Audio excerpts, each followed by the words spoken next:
কৃষ্ণ। প্রশ্ন উত্তর। একজন প্রশ্ন জিজ্ঞাসা করলেন, প্রভু আপনি এত সাধুসঙ্গের বিষয় বলছেন, সাধুসঙ্গ না করলে কি সত্যি ভক্তি নষ্ট হয়ে যাবে?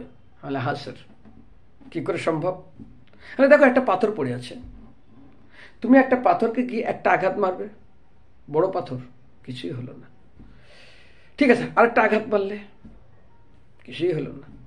আরেকটা আঘাত মারলে, কিছুই হলো না। কিন্তু তুমি কই, এত আঘাত মারার পর কিছু হচ্ছে না? না না, কিছু হচ্ছে না, ভুল। এই করতে করতে যেই 11 নম্বর আঘাত করলেন, পাথরটা ভেঙে গেল। আরে এই 11 নম্বর আঘাতে পাথরটা ভেঙে গেল, 10টা বাড়ি আবার এমনি ফালতু চলে গেল? বলে না না না, 10টা বাড়ি ফালতু যায়নি, প্রত্যেকটা আঘাত কাজে লেগেছে। ভিতরে ভিতরে ভাঙছিল, সেটা বাইরের থেকে দেখা যাচ্ছিল না। ঠিক এই আঘাতটা কাজ করেছে।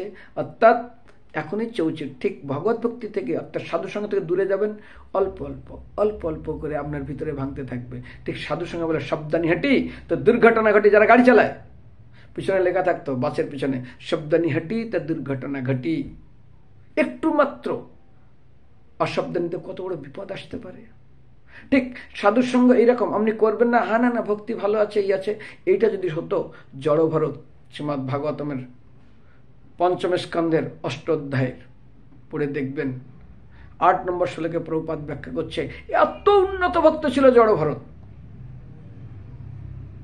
কিন্তু কোথায় চলে গেলেন?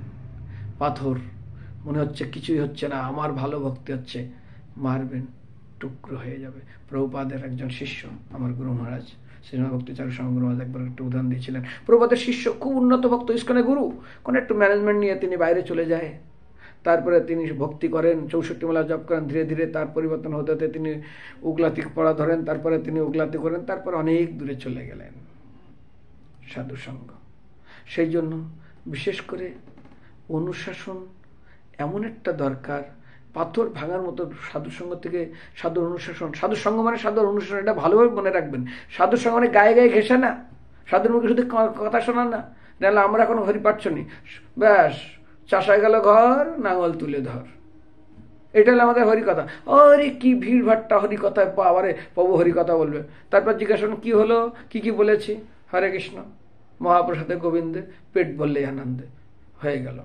অনেক সময় দেখি হরিকথা যখন কোনো অনুষ্ঠান হয়, খাওয়ার সময় লোকজন আসে, হরিকথা শোনার জন্য আসে না। কেন? একটা ওইটা যদি কোনো বিবাহ অনুষ্ঠান হতো, যদি খাওয়ার সময় যেত লোক, এই খাওয়ার সময় এসছে দেখছো, অন্নপ্রাশনে যেত খালি হাতে গেলে কি করবে, এই খালি হাতে, লোক দেখেও না ফিরিয়ে।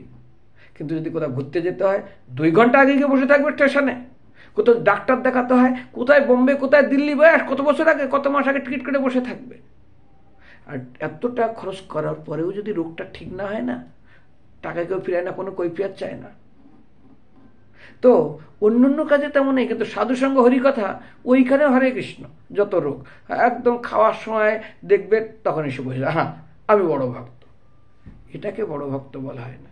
তো সেই জন্য এই পাথর যেমন ধীরে ধীরে ধীরে ধীরে আঘাত মাত্রাতে ভেঙে চৌচির হয়ে যায়, সাধুর সঙ্গে হরিকথা যদি না শ্রবণ করেন, একদিন আপনিও অনেক দূরে চলে যাবেন। এই জন্য সাধুর সঙ্গেকে বলা হয়েছে তৈলধারা। তেলকে যখন উপর থেকে ফেলবেন, একটা ধারা পড়ে এইভাবে, আর মোটা ধারা হতে ধীরে ধীরে ধীরে ধীরে একদম, কিন্তু ধারা মানে কাটে না। আর জলকে ফেলবেন, একটু আসার পর ছিটকিয়ে যাবে, চারিদিকে ছড়িয়ে পড়বে। তো তৈলধারা রূপ যদি সাধুসঙ্গ করেন, উপর থেকে ধারা একদম নিচে পর্যন্ত কাটবে না, সেটাকেই বলছে। অর্থাৎ মৃত্যুর আগের দিন পর্যন্ত আপনাকে সাধুসঙ্গ করে যেতে হবে। যদি জলের ধারা পেলেন, প্রথমে আসবে, কিন্তু কিছু নিচে আসার পর সব ছড়িয়ে যাবে, অর্থাৎ হরে কৃষ্ণ, আর ধারা থাকবে না।